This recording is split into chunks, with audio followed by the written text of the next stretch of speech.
Okay. Okay.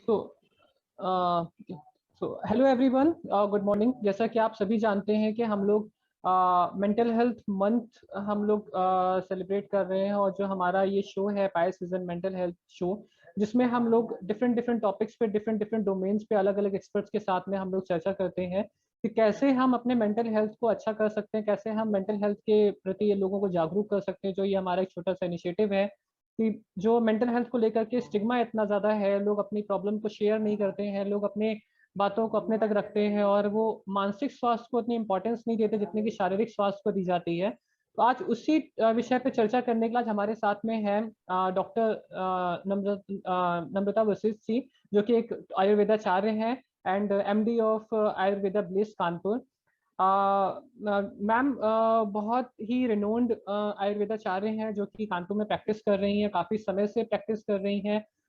Physical health और mental health दोनों ही domains पे मैम का बहुत अच्छा फीडबैक है, और काफ़ी पेशेंट्स को इन्होंने ठीक किया है।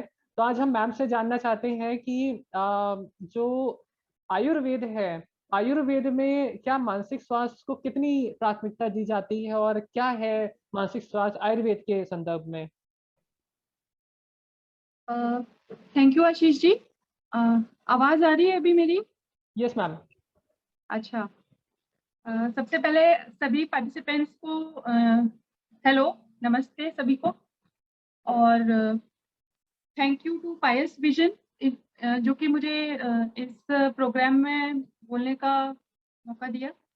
तो जैसा कि हम लोग आज मेंटल हेल्थ पर डिस्कस करने के लिए यहाँ पर सब लोग इकट्ठे हुए हैं, हम लोग इसे कंडक्ट कर रहे हैं प्रोग्राम को। आयुर्वेदा में देखिए, एक आयुर्वेदी ऐसी चिकित्सा पद्धति है जिसमें मनहर की चिकित्सा भी बताई गई है। हाँ, आयुर्वेद में जो रोगों का कारण बताया गया है वो बाद में क्लोज करो। आयुर्वेद में जो रोगों का कारण बताया गया है वो उसमें उसकी शुरुआत ही मन से होती है। आपके विचार ही आपके डिजीज का कारण बनते हैं। एक श्लोक है, वो मैं कोट करना चाहूंगी, क्योंकि आयुर्वेद जो है वो सारे श्लोकों में है।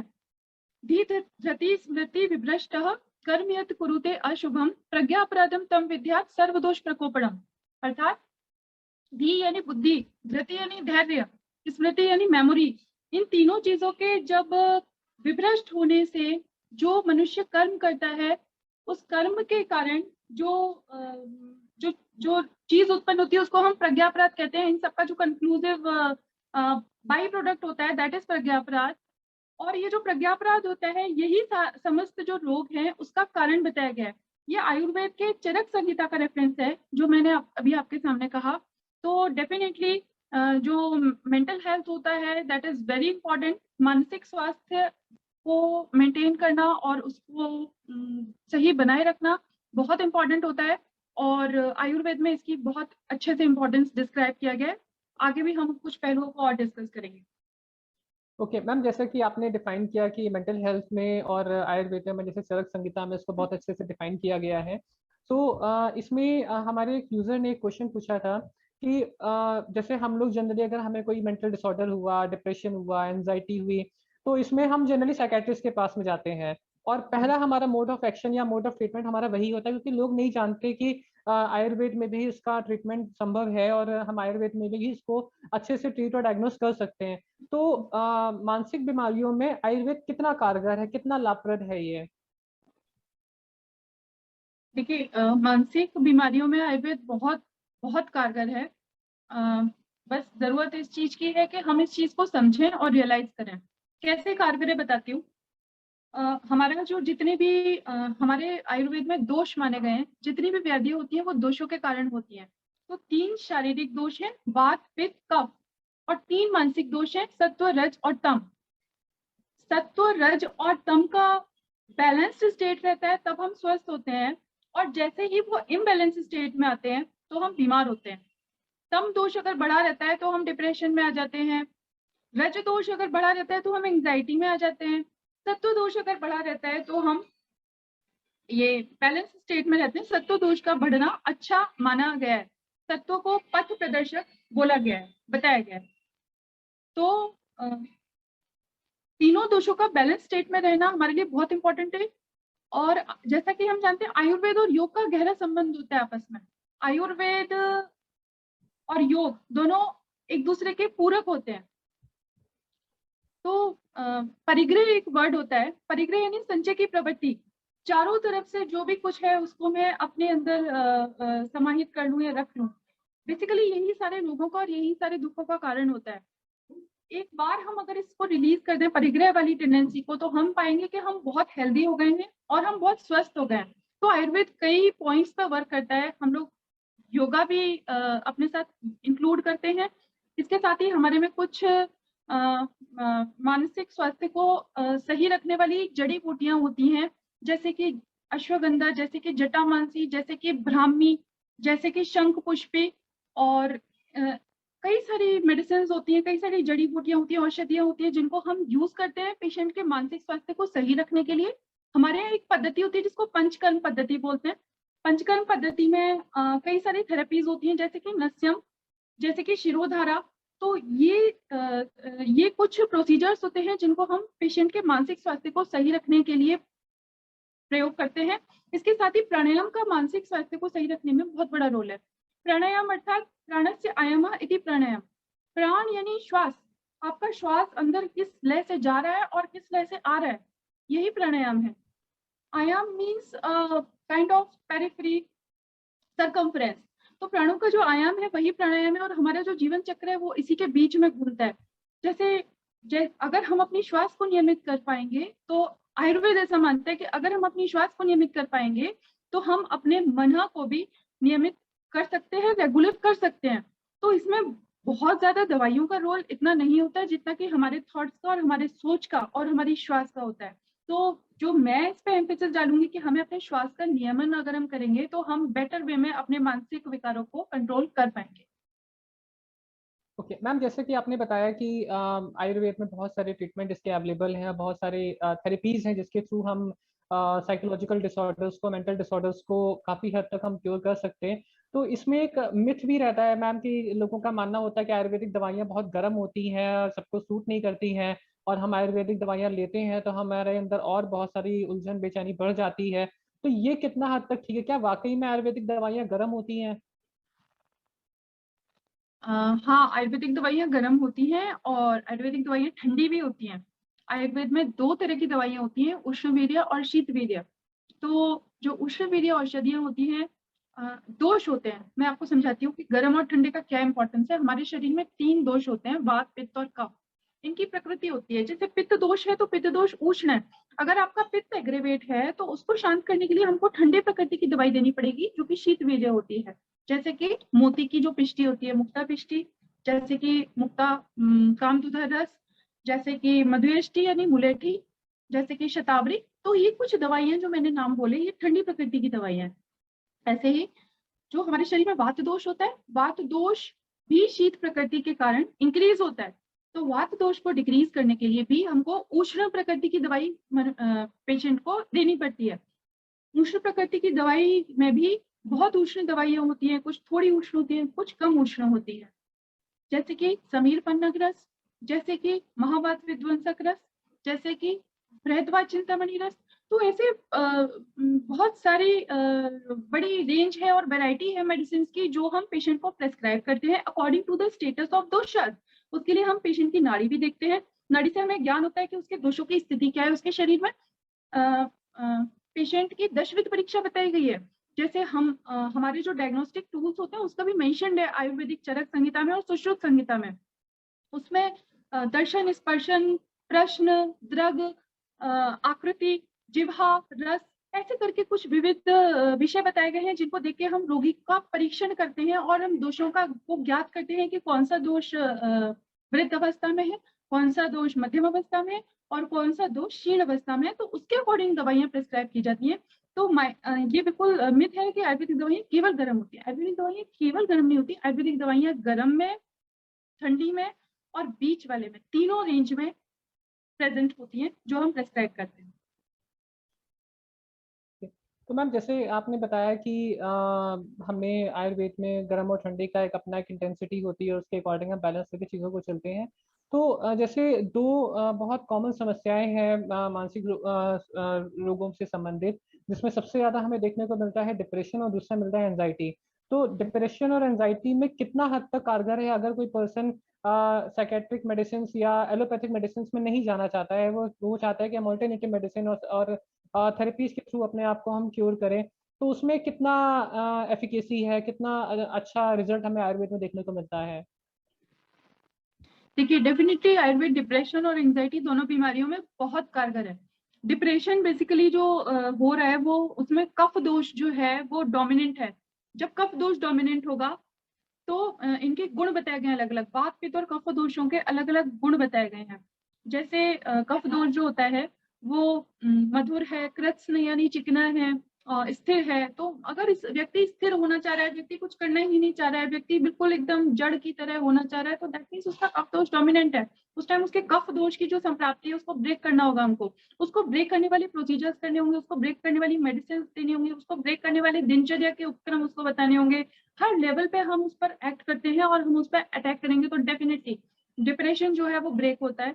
और सबसे इम्पोर्टेंट इसमें उसकी काउंसलिंग होती है। The counselling is the main part कि उसको किस वजह से आयुर्वेद में एक बहुत बड़ा एक चिकित्सा सूत्र बोला गया, निदान परिवर्जनम।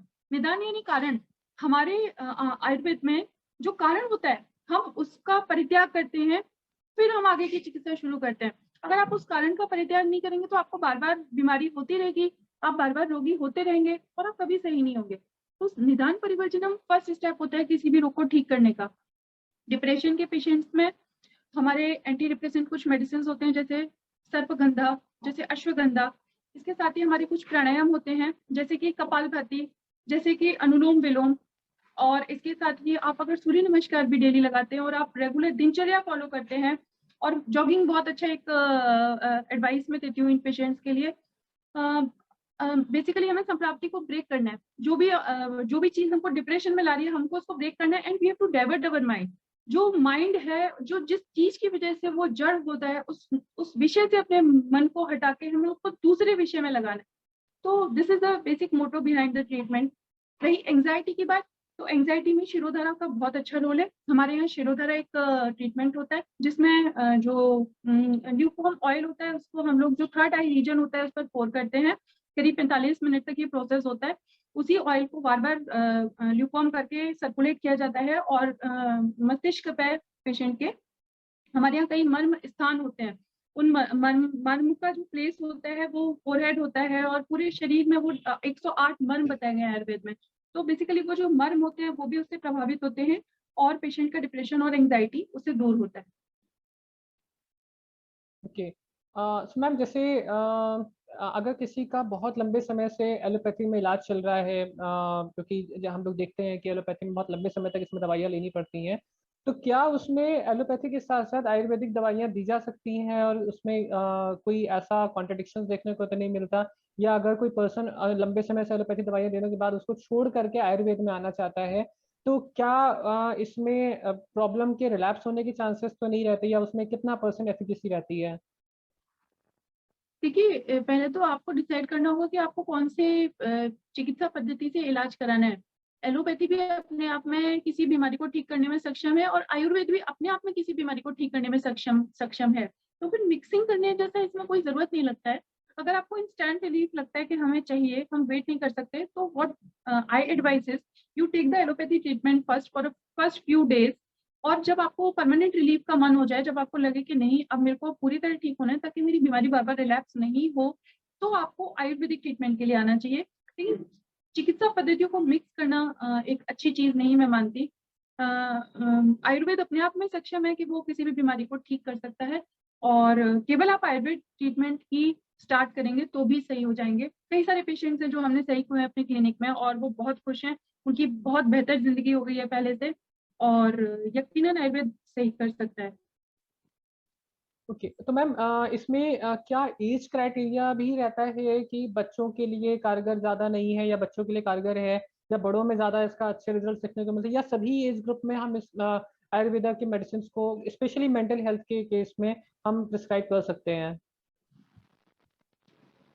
देखिए मेंटल हेल्थ ना बच्चों की तो मुझे लगता है उतनी खराब नहीं होती है। बच्चों की मेंटल हेल्थ डेफिनेटली होती है, वो अलग तरीके से होती है। बच्चे जिद्दी हो जाते हैं, चिड़चिड़े हो जाते हैं, बात नहीं सुनते, तो बच्चों का डीलिंग अलग तरह से रहता है। लेकिन जो बड़े लोगों का साथ जो अवसाद वाली सिचुएशन हो जाती है वो डेफिनेटली बहुत ही चिंताजनक है।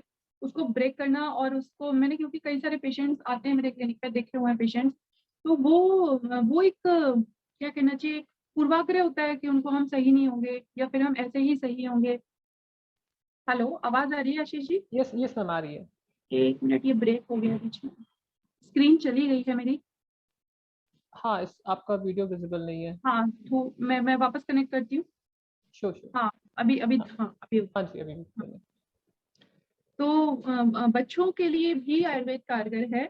बच्चों को बेसिकली हमको अच्छी काउंसलिंग देना ज्यादा इम्पोर्टेंट है। बच्चों के लिए दवाइयों का उतना रोल नहीं है। बच्चों को एक अच्छी दिनचर्या देना, बच्चों को अच्छे साहित्य के साथ जोड़ना, बच्चों को अच्छे सीरियल्स के साथ जोड़ना, टीवी या मोबाइल जो भी वो देख रहे हैं उसमें बच्चों के अच्छे फ्रेंड्स होना, ये सब ज्यादा इंपॉर्टेंट है उनकी मेंटल हेल्थ को। और सबसे बड़ी बात, जो हमारी दिनचर्या है, बच्चे हमें देख रहे हैं, जो हमारा दिनचर्या है, जो हमारा आहार विहार विचार है, उसको हम सही रखें तो बच्चों के लिए तो मेंटल हेल्थ इसी से कंप्लीट हो जाती है। बच्चों के लिए और कुछ जरूरत नहीं है। लेकिन जो एडल्ट्स हैं, एडल्ट्स के लिए डेफिनेटली हमको ट्रीटमेंट की जरूरत पड़ती है और हम लोग उसको कर सकते हैं। तो मैम जैसे अभी आपने बताया कि आयुर्वेद में डिफरेंट डिफरेंट मॉड्यूल्स हैं, डिफरेंट डिफरेंट थेरेपीज हैं, और सभी एज ग्रुप में हम इसको कंसिडर कर सकते हैं। मैम जैसे हम लोग प्रिकॉशंस की बात करते हैं या अगर हम प्रिवेंशंस की बात करते हैं, तो हम जब डाइट की बात आती है, तो हम आयुर्वेद में किस तरीके की डाइट बेसिकली रिकमेंड करते हैं, जिससे कि पर्सन अपने आप को मेंटली और फिजिकली हेल्दी रख सके, और अपने आप को वो प्रॉपर मेंटेन कर सके, जिससे कि वो अपनी लाइफ स्टाइल और अपने डे टू डे जो टास्क हैं उसके, उनको अच्छे से परफॉर्म कर पाए? फाइन। आशीष जी, डाइट का जो आपने अभी सवाल पूछा है, ये बहुत बहुत इंपॉर्टेंट पॉइंट है। तो डाइट वो होनी चाहिए, जो हमारा कैलोरी इनटेक है वो ज्यादा नहीं होना चाहिए, कैलोरी जो आउटपुट है वो ज्यादा होना चाहिए हमारा। इस चीज पे ध्यान रखना है। साथ ही आयुर्वेद में एक आहार के लिए भी वर्ड मेंटेन यूज हुआ है, सात्विक, राजसिक और तामसिक आहार। आहार की भी प्रकृतियां बताई गई हैं। इस पर्टिकुलर आहार को खाने से आपका सत्वगुण प्रबल होता है, इस पर्टिकुलर आहार को खाने से आपका रजः गुण बढ़ता है, इसको खाने से आपका तमस गुण बढ़ता है। तो आहार भी हमें गुणों के अकॉर्डिंग आहार को ग्रहण करना चाहिए। और पूर्ण जो पूर्व आहार है उसके पच जाने के बाद ही हमको अगला जो अपना मील है उसको लेना चाहिए, एक आयुर्वेदिक प्रिंसिपल है। अगर हम ऐसा नहीं करते हैं तो हमारे शरीर में टॉक्सिन्स की उत्पत्ति होती है, जिसे आयुर्वेद में आम विष बोला गया है।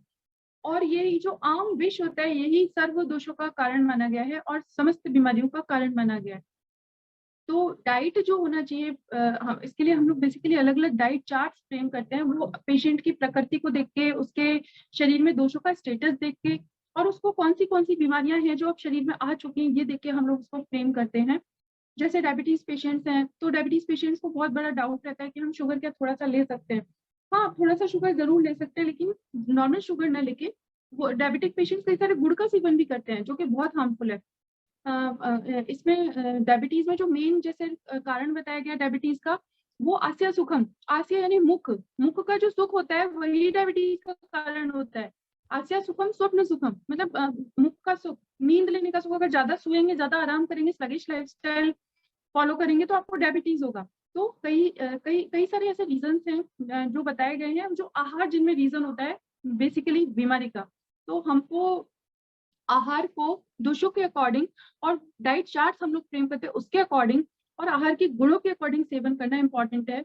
जैसे पथ्य आहार में लौकी हुआ, मूंग की दाल हुई, तुरई हुई, और रागी का आटा हुआ, या फिर वो एक मीठा आटा हम लोग पेशेंट्स को बताते हैं जिसमें गेहूं और चना और जौ का रेशियो रहता है। गेहूं जो होता है उसका ग्लाइसेमिक इंडेक्स ज्यादा होता है, तो वो हम अवॉइड करवाते हैं। जैसे आपने 35 क्रॉस कर लिया है तो आपको गेहूं जो है उसका सेवन कम करके और जो ग्रेन्स है उसका सेवन बढ़ा देना चाहिए।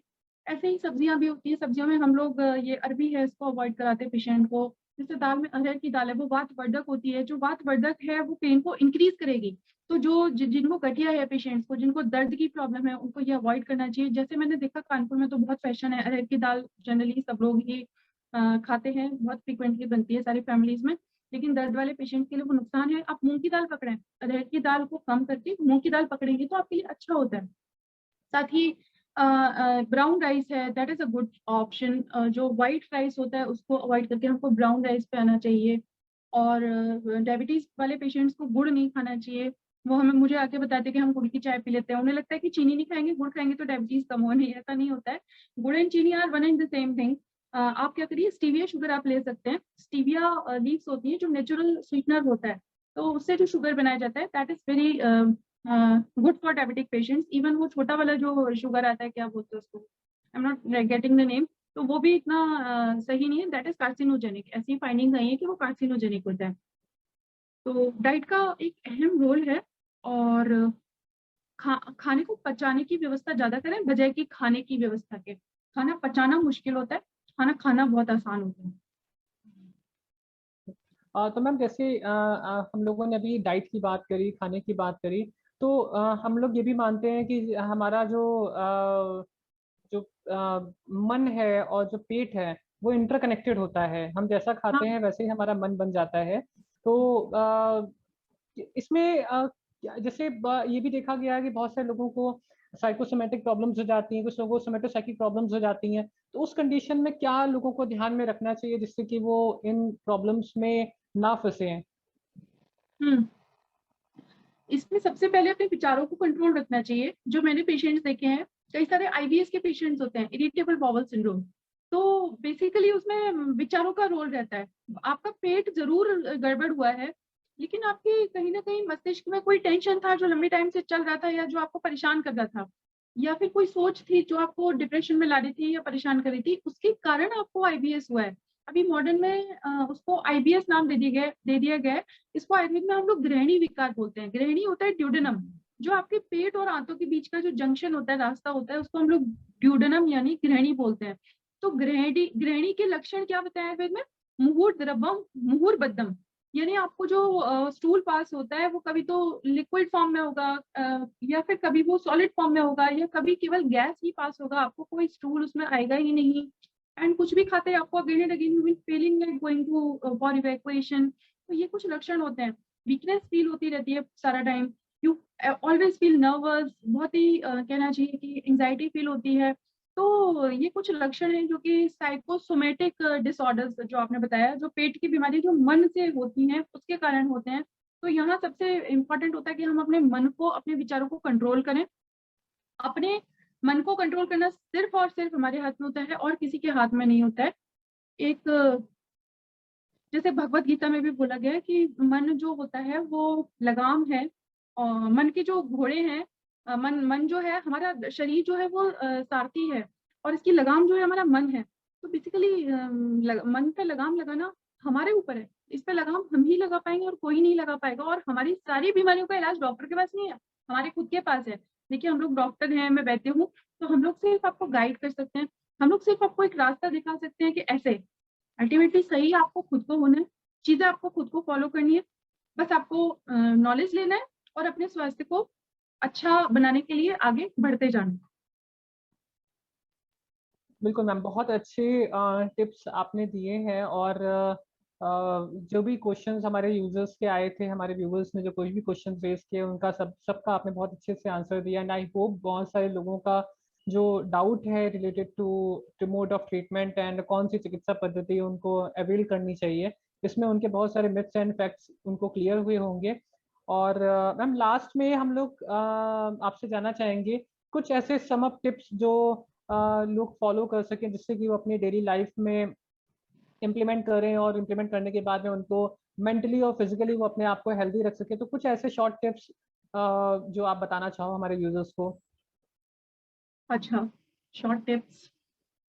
देखिए शॉर्ट टिप्स ये है कि सबसे पहले आप अपनी दिनचर्या, आप मतलब मैं भी इसमें शामिल हूँ, हम सभी को अपनी दिनचर्या को नियमित रखने के लिए प्रयास करना चाहिए। दिनचर्या को नियमित कैसे रखें, इसके लिए सुबह जल्दी उठना एक सबसे सबसे इम्पोर्टेंट स्टेप है, ये तो करना ही पड़ेगा, इसका कोई ऑप्शन नहीं है। We'll have to wake up at 5 or 6 and we have to start our daily routines. उसमें सबसे पहले आपका स्नान होना चाहिए, स्नान के बाद व्यायाम, ऐसा मेरा मानना है। कुछ लोग व्यायाम के बाद स्नान करते हैं, लेकिन स्नान करिए सबसे पहले, स्नान करके अपना निवृत्त होके डेली की गतिविधियों से फिर आपको व्यायाम करना चाहिए। व्यायाम को 1 घंटा देना चाहिए। व्यायाम के साथ ही आपको मानसिक स्वास्थ्य को मेंटेन करने के लिए प्राणायाम करना चाहिए। उसके बाद आप जो जनरली हमको चाय पीने की हैबिट होती है ना, ये चाय हमें सुबह सुबह कुछ नहीं देती, ये चाय छोड़नी चाहिए। इस चाय की जगह हमको किसी अच्छे कषायम्स होते हैं आयुर्वेदा में, या कुछ काढ़े होते हैं, इनको पकड़ना चाहिए और कुछ अच्छा साहित्य पढ़ना चाहिए चाय पीते समय। The time of tea in the morning is the time to plan for yourself, to plan your day, to plan your month, to plan your week. तो वो बहुत अच्छा समय होता है अपनी प्लानिंग बनाने के लिए और अपने विचारों को संकलित करके अपनी जो भी प्लान्स है उसको आगे बढ़ाने के लिए। तो आप सभी वो चीज कर सकते हैं। देखिए, हम सबके पास कुछ प्लान होना चाहिए। लाइफ ऐसे ही नहीं जीनी चाहिए कि हमारी लाइफ चल रही है, जिंदगी चल रही है। हम सबके पास प्लान होना चाहिए। अगर हम स्टूडेंट है तो भी प्लान होना चाहिए, अगर हम प्रोफेशन में है तो भी प्लान होना चाहिए, जॉब करें तो भी प्लान होना चाहिए। We should not live unplanned. बिना प्लानिंग के या बिना किसी टारगेट के हमको नहीं जीना चाहिए, उसका कोई मतलब नहीं है। अदरवाइज एक स्टेप पे आने के बाद हमको अपनी लाइफ का वो पर्पस नहीं समझ में आता कि आखिर हमें करना क्या है। We get confused. तो वो कंफ्यूजन से बचने के लिए बहुत जरूरी है, सुबह का टाइम जो होता है वो एनलाइटमेंट के लिए बेस्ट होता है, वो हमें करना चाहिए। उसके बाद हमें नाश्ता टाइम से करना चाहिए, जो जनरली लेडीज करती है। वो घर के काम स्टार्ट कर देती है and they don't take their breakfast और दे स्किप देयर ब्रेकफास्ट, जिसकी वजह से उनको एसिडिटी काइंड ऑफ प्रॉब्लम्स हो जाती है और उसके बहुत सारे साइड इफेक्ट्स भी होते हैं फ्यूचर में। तो हमको नाश्ता टाइम से लेना चाहिए। अगर आप 5 बजे उठ गए तो 8:30 बजे ब्रेकफास्ट हो जाना चाहिए आपका। 8:30 बजे ब्रेकफास्ट या 9 बजे तक ब्रेकफास्ट करके then you should prepare for your work. If you are a housewife then you should prepare for your like children going to school, और if you are a office going person then you can leave for office और whatever. 11 बजे mid day meal आपको लेना चाहिए, जिसमें fruit लेना चाहिए। अभी फ्रूट आपकी प्रकृति के हिसाब से अलग अलग हो सकता है। अगर आप कफज प्रकृति के व्यक्ति हैं तो जैसे आप केले का सेवन ना करें, आपको एप्पल एक अच्छा फ्रूट होगा, आपको कीवी एक अच्छा चॉइस होगा, आप कीवी ले सकते हैं। इसके साथ ऑरेंजेस आपको अच्छे चॉइस होंगे। जितने भी सिट्रस फ्रूट्स होते हैं, जितने भी खट्टे फ्रूट्स होते हैं, वो सभी उष्णवीर्य होते हैं। उष्णवीर्य यानी गर्म प्रकृति के होते हैं, जैसे नींबू हुआ, ऑरेंज हुआ, किन्नू हुआ, ये सब सिट्रस फ्रूट्स हैं। So these are hot in property. तो जो कपच प्रकृति का व्यक्ति है वो इनको सेवन कर सकता है, लेकिन जो पित्तज प्रकृति का व्यक्ति है वो अगर उष्णवीर्य फ्रूट्स को ज्यादा सेवन करेगा तो उसको एसिडिटी काइंड ऑफ प्रॉब्लम्स बनेगी। ये एक आयुर्वेदिक कॉन्सेप्ट है। आयुर्वेदिक में रस बताया गया, षड रस, मधुर, अम्ल, लवण, कटु, तिक्त, कषाय। तो इस संसार में जितने भी खाने पीने के प्रोडक्ट्स हैं, जितने भी खाने पीने की वस्तुएं हैं, उन सबको एक पर्टिकुलर रस होता है। जैसे लहसुन होता है, उसके अंदर 5 रस एक साथ होते हैं, पंचरसा बोला गया है। तो रस इसके अकॉर्डिंग आपका डाइट चार्ट फ्रेम करता है जो आपका डॉक्टर होता है, तो वो आपको फॉलो करना चाहिए। ये बेसिक एक चीज बता रही हूँ। आपका जो सवाल था वो मैं सवाल से थोड़ा हट रही हूँ कि हमें क्या फॉलो करना चाहिए आयुर्वेदिक में। हमें वापस से आती हूँ लौट के। लंच में हमको ऐसा करना चाहिए, हमको रोटी कम लेके दाल, सैलेड ये पहले खा लेना चाहिए। फिर अगर भूख बची है तो पीछे से आप एक छोटी रोटी खाएं। वो भी अगर आप 30 क्रॉस कर चुके हैं, 35 क्रॉस कर चुके हैं, तो गेहूं का जो कंटेंट है अपनी रोटी में वो कम कर दें। और बाहर के कंपनियों के बने हुए मल्टीग्रेन आटे पे डिपेंडेंट ना रहें। जो मेरे पेशेंट्स मोस्टली मुझे बताते हैं कि हम मल्टीग्रेन आटा खरीदते हैं, मल्टीग्रेन आटा खाते हैं। अपना आटा जो चक्की पे जाके खुद पिसाएं, जैसे पुराने जमाने में पिसाते थे, वही अच्छा होता है सबसे। खुद पिसाएं और पिसा हुआ आटा जो है उसका आप कंज्यूम करें। रोटी एक बहुत बड़ा पार्ट होता है। हम लोग मैक्सिमम रोटियां खा के पेट भरते हैं इंडिया में, तो जो मैंने देखा है। तो रोटी का विशेष ध्यान रखें कि आप रोटी जो खा रहे हैं वो किस चीज की खा रहे हैं। देन दिन में सोना नहीं चाहिए, दिन में सोना वर्जित है। ग्रीष्म ऋतु में थोड़ा सा शॉर्ट नैप ले सकते हैं। बाकी जो ऋतु है उसमें दिन में सोना नहीं बताया गया है वेद में। शाम के टाइम फिर आपको अपना फिर से ये थोड़ा माइल्ड जॉगिंग या कुछ एक्सरसाइज करके रात को हल्का खाना लेके टाइम से 10 बजे सोने चले जाना चाहिए, अगले दिन के लिए प्लान करके। इस बीच में मैंने जो मेंशन नहीं किया, स्पिरिचुअलिज्म भी जरूर होना चाहिए। मॉर्निंग प्रेयर्स आपको जरूर करनी चाहिए और शाम के टाइम जो इवनिंग की प्रेयर्स होती हैं वो जरूर करनी चाहिए। इस मामले में मुस्लिम कम्युनिटीज की मैं बहुत तारीफ करूंगी, वो टाइम से अपना नमाज अदा करते हैं। ऐसा हमें भी करना चाहिए, सबको करना चाहिए। ये बहुत बहुत जरूरी है कि हम अपने स्पिरिचुअलिज्म को मेंटेन करें और जो हमारे धर्म में शिक्षा दी गई हम उसको फॉलो करें, ये बहुत जरूरी है। बाकी तो डिटेल बहुत सारी चीजें हैं, इतना शॉर्ट में मैं कैसे बताऊं, मुझे नहीं समझ में आता है। नहीं, आपने मैम बहुत अच्छे से शॉर्ट में सारी चीजें एलैबोरेट कर दी। और इवन हमारे बीच में बहुत सारे यूजर्स ऐसे हैं जिनके दिन की शुरुआत ही सुबह चाय से होती है। हाँ, और चाय से जी। छोटे मोटे ग्लास से नहीं, बल्कि पूरा पूरा मग वो चाय पी जाते हैं और तब उनके दिन की शुरुआत होती है। चाय से और चाय is not a good option. मैंने खुद भी चाय पीना कुछ दिन पहले ही सीखा था, लेकिन अभी छोड़ना शुरू कर दिया है। कोई फायदा नहीं हो रहा है चाय से। तो मैम जैसे चाय का रिप्लेसमेंट आपने बताया कि हम उसमें बहुत सारे रसायन आते हैं, वो हम सुबह उनका इंटेक कर सकते हैं। और मैम एक चीज इसमें बहुत इंपॉर्टेंट और बहुत क्रुशियल है, जैसे आपने भी बोला कि जो हम लोग रूटीन फॉलो करते हैं, स्लीप पैटर्न। अनिद्रा की शिकायत बहुत ज्यादा लोगों में देखने को मिलती है, और ये एक आज के समय में बहुत ज्यादा इशू निकल करके आ रहा है। और ऐसा भी देखा गया है, बहुत सारे लोग आजकल लेट नाइट वर्क करते हैं, और लेट नाइट हाँ वर्क करने के बाद में उनको लगता है कि नहीं, हमारा तो स्लीप पैटर्न बहुत छोटा है, हम 3 घंटे 4 घंटे की नींद सो लेंगे, उतना हमारा पर्याप्त है। तो ये कितना हद तक सही हो, ये कितना हमारे हेल्थ को इम्पैक्ट डालता है? जी जी जी, ऐसे पेशेंट्स मेरे पास भी आते हैं जो नाइट ड्यूटी करते हैं या फिर लेट नाइट तक काम करते हैं और उनकी दिनचर्या बहुत बिगड़ी हुई है। तो और उन लोगों को देखिए, पैसा एक हम लोग जो पैसा कमाने की रेस में हम लोग जो लगे हुए हैं ना, बेसिकली यही हम बीमार कर रहे हैं। तो डेफिनेटली हमें जीवन को अगर चलाना है तो हमें पैसा तो कमाना होगा, लेकिन पैसा कमाने के वो साधन ढूंढें जो नेचुरल, जो आपके स्वास्थ्य को डिस्टर्ब ना करें। अपने सेहत के कॉस्ट पे अर्न करना is not a good option. और देखिए, ये एक the world is an open ground and we all are under the sky. So there are ample of options to earn money. It's not necessary that you have to work at night. Night is meant for sleep. You have to take the sleep. उसका scientific reason होता है। जो हमारे शरीर में दोषों की स्थिति काल के हिसाब से भी बताई गई है। जो दिन का पहला वाला पार्ट होता है उसमें कफ दोष डोमिनेंट रहता है। बीच वाला जो मिडल आफ्टरनून होता है उसमें पित्त दोष डोमिनेंट रहता है। जो रात वाला पार्ट होता है उसमें वात दोष डोमिनेंट होता है। ऐसे ही रात जो होती है वो भी 3 भागों में बांटी गई है, उसमें भी वात पित्त कफ दोष डोमिनेंट रहते हैं। So our body and environment goes in collaboration. It's a biological clock. So if you are not taking sleep at night, or if you are not sleeping properly on time, then you are basically disturbing your biological clock. तो ये आप अपने आप के साथ धोखा कर रहे हैं। और देखिए, जॉब कोई भी आप अगर पकड़ ले तो वो आपकी 1 या 2 दिन की तो है नहीं, it's going on for the whole life. So it's better to plan while you are young that you should take a job which is not meant disturbing your biological clock. This is very important, very very important. And being a doctor, मैं तो इस पर बहुत ज्यादा focus और बहुत ज्यादा emphasis करती हूँ, क्योंकि मेरे पास जो पेशेंट्स आते हैं वो कहते हैं हम क्या करें। मोस्टली सोराइसिस जिनको होता है, एक स्किन डिसऑर्डर है, एक ऑटोइम्यून डिसऑर्डर है, उन सोराइसिस पेशेंट्स को उनका लाइफस्टाइल बहुत एराटिक होता है। Basically they are working in some companies and they are doing the night shifts and night job. This is very harmful for health. Please do not do it. थोड़े से time की बात है तो कोई बात नहीं है, लेकिन अगर आप जिंदगी भर के लिए ऐसा जॉब करते तो प्लीज उसको ना करें और किसी और तरीके से पैसा कमाने का जुगाड़ हम करें तो अच्छा होगा। Thank you so much ma'am, बहुत वैल्यूबल इनपुट्स आपने शेयर किए। और वाइंड अप करने से पहले मैं सभी पार्टिसिपेंट से चाहूंगा कि अगर उनका कोई क्वेश्चन है तो वो आगे आकर के 5 मिनट्स के अंदर अंदर अपने क्वेश्चंस पुट अप कर लें, क्योंकि मैम का भी बहुत बिजी शेड्यूल है। मैम ने अपने बिजी शेड्यूल से थोड़ा सा टाइम हम लोगों को दिया है। और जो भी पार्टिसिपेंट्स अटेंड कर रहे हैं, अगर उनका कोई क्वेश्चन है तो वो अपने आप को अनम्यूट करके अपने क्वेश्चंस पुट अप कर सकते हैं।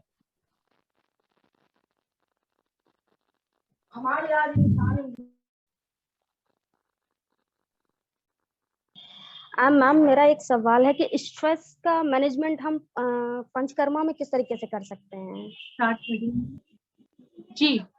आपका क्या नाम है? शोभा जी? हाँ जी, शोभा जी मैम। जी मैम, पंचकर्मा में हम स्ट्रेस का मैनेजमेंट किस तरीके से कर सकते हैं, ये थोड़ा सा जी बताइए। जी जी जी जी पंचकर्मा में हम स्ट्रेस का मैनेजमेंट किस तरीके से कर सकते हैं, बहुत अच्छा सवाल है। आप पंचकर्मा मैम समझते हैं कि पंचकर्मा क्या होता है? थोड़ा बहुत। पंचकर्मा के आप पंचकर्मा के बारे में क्या समझते हैं? थोड़ा सा मैम उसमें 5 तरीके के अलग अलग होते हैं, स्वेदन होता है, विरेचन होता है, नास्य होता है, और काफी मतलब 2 चीज मुझे याद नहीं है पर मैं फाइन हाँ। फाइन, लेकिन फिर भी आपको पता है, बहुत अच्छे से पता है। तो मैम बेसिकली जो पंचकर्मा होता है, पंचकर्मा में 5 प्रोसीजर्स होते हैं। मोटा मोटा अगर हम कहें तो पंचकर्मा एक तरह का डिटॉक्स की प्रक्रिया होती है, जिसमें हम पेशेंट को डिटॉक्स करते हैं, जिसमें हम बाद में पंचकर्मा एक डिटॉक्स की प्रक्रिया होती है जिसमें हम पेशेंट को डिटॉक्स करते हैं। इसके 5 तरीके होते हैं जो आयुर्वेद में सुश्रुत संहिता और चरक संहिता में बताए गए हैं। इसमें वमन, विरेचन, बस्ती, नस्य और रक्तमोक्षण। सुश्रुत और चरक जो है वो 2 डिविजन्स हैं आयुर्वेदा के। सुश्रुत जो है वो शल्य प्रधान ग्रंथ है और जो चरक संहिता है वो चिकित्सा प्रधान ग्रंथ है। तो चिकित्सा में जो पंचकर्मा बताया गया है उसमें बस्ती को ही 2 प्रकार का बताया गया, अनुवासन और आस्थापन। अनुवासन माने ऑयल की बस्ती, बस्ती यानी एनिमा। हम जो एनस के रास्ते से मेडिसिन अंदर देते हैं उसको हम बस्ती चिकित्सा बोलते हैं आयुर्वेद में, और इसका बहुत इंपॉर्टेंट रोल है वात दोष को खत्म करने में। और जो सुश्रुत संहिता में पंचकर्म बताया गया है, क्योंकि मैं इसलिए इस चीज को थोड़ा सा मैं डिटेल में इसलिए कर रही हूँ क्योंकि मेरे पास फोन आते हैं, कॉल्स आते हैं इंक्वायरी के लिए कि हमें पंचकर्म करवाना है। बेसिकली पंचकर्म होता क्या है, पहले ये समझना बहुत जरूरी है कि पंचकर्म करता क्या है, पंचकर्मा में क्या क्या होता है। और कुछ लोग इसको मसाज से ये करते हैं, कंफ्यूज करते हैं, तो इट्स नॉट अ मसाज। अभ्यंग इसका एक पार्ट है, उसको मसाज नहीं बोलते। ये मसाज तो पार्लर्स वगैरह में होता है, ये आयुर्वेदिक की चिकित्सा है। अभ्यंग होता है, अभ्यंग के भी कई एक गुण बताए गए हैं, चरक में अभ्यंग के भी गुण बोले गए हैं। तो आपका जो क्वेश्चन था कि मानसिक की जो अपनी प्रॉब्लम है उसमें पंचकर्मा में क्या कर सकते हैं। देखिए उसमें हम लोग बेसिकली डिटॉक्स कर सकते हैं बॉडी को। डिटॉक्स में हम लोग एक विरेचन चिकित्सा होती है वो उसमें करते हैं। मानसिक जो प्रॉब्लम्स होती हैं, डिटॉक्स करने के बाद, विरेचन करने के बाद हम लोग खाने की कुछ मेडिसिन होती है वो स्टार्ट करते हैं पेशेंट्स की। साथ ही हम एक शिरोधारा जो चिकित्सा पद्धति होती है, शिरोधारा जो थेरेपी होती है, शिरोधारा थेरेपी को इन पेशेंट्स में करवाते हैं। शिरोधारा के साथ ही हम लोग इसमें नस्यम भी करवाते हैं। शोभा मैम आप सुन रही हैं? यस मैम सुन रही हूँ। मैम जैसे आपने शिरोधारा के बारे में बताया कि जी स्ट्रेस शिरोधारा को कर सकते हैं, जी क्या जी। इनका दोषों पे भी प्रभाव पड़ता है? मतलब पित्त वालों को हम अलग तरीके से शिरोधारा कराएं, कफ वालों को अलग कराएं? हाँ डेफिनेटली मैम, डेफिनेटली। देखिए इसमें बहुत ही गूढ़ विषय है। इसमें क्या होता है, जैसे शिरा प्रदेश जो है वो कफ का स्थान माना गया है, आप समझ रहे? जैसे आमाशय, जैसे जो अपना पेट है वो पित्त दोष का स्थान है। अपाशय यानी अपना जो इंटेस्टाइन है वो वात दोष का मुख्य स्थान है। ऐसे ही शिरा प्रदेश कफ दोष का स्थान है। तो वात दोष को शांत करने के लिए तेल को श्रेष्ठ माना गया है। पित्त दोष को शांत करने के लिए घृत को श्रेष्ठ माना गया है। कफ दोष को शांत करने के लिए ये शहद जो होता है, हनी, इसको श्रेष्ठ माना गया है। तो इसलिए हम लोग इस पे तेल की शिरोधारा करते हैं, तेल यूज करते हैं।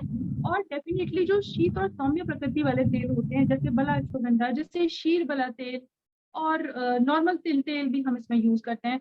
तो according to the prakriti of the patient we can change the oil and the we can definitely use different oils for shirodhara. Okay. और नाश्य भी इसमें करवा सकते हैं क्या, स्ट्रेस में नाश्य? हाँ मैम डेफिनेटली नस्यम हम करवा सकते हैं, लेकिन नस्यम के लिए थोड़ा सा सारे पेशेंट सपोर्टिव नहीं होते हैं। कुछ पेशेंट्स को प्रॉब्लम होता है इनिशियली नस्यम में। तो नस्यम जो है उसको हम लोग शिरोधारा के 3 दिन बाद स्टार्ट करते हैं। नस्यम को इमीडिएटली नहीं स्टार्ट हम करते हैं, we started after 3 days of shirodhara in our clinic. Okay okay, thank you. और किसी आपके पास बहुत कम टाइम अभी रह गया है, मैम का भी उनके क्लिनिक में पेशेंट्स भी आने वाले हैं। नहीं आप पूछिए, मैं बता रही हूँ, बैठी हूँ मैं। हम लोग 5 मिनट और बात कर सकते हैं अभी। ओके मैम जैसे आपने बताया कि मॉर्निंग में हम चाय की जगह कुछ रसायन ले सकते हैं, तो आप कुछ ऐसे रसायन के नाम बताएंगे जो हम जर्नली ले सकते हैं, मतलब कोई भी प्रकृति वाले लोग हों वो नॉर्मली उसको ले सकते हैं?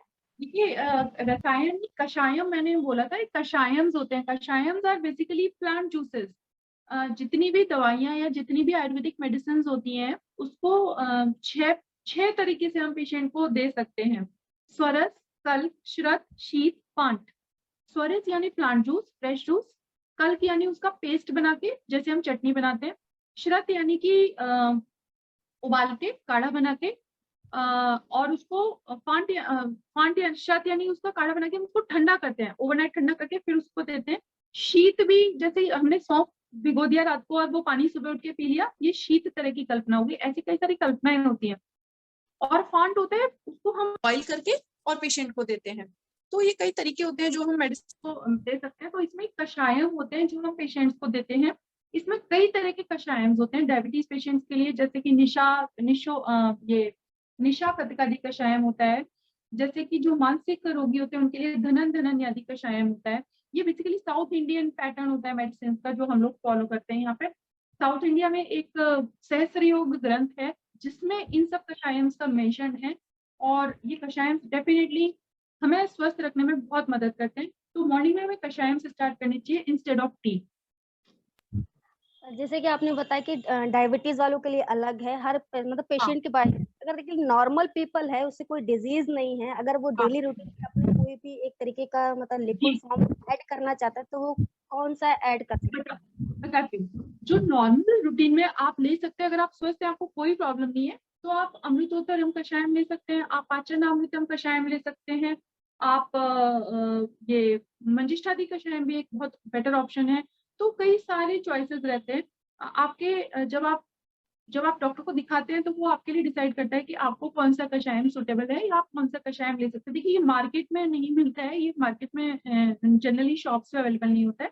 This is available only at our clinic. तो हम पेशेंट्स को इसको पर्सनली प्रोवाइड करते हैं अकॉर्डिंग टू द पेशेंट, उनका देखकर कि किस पेशेंट को क्या चाहिए। Okay, thank you. ओके मुझे थैंक यू मैम।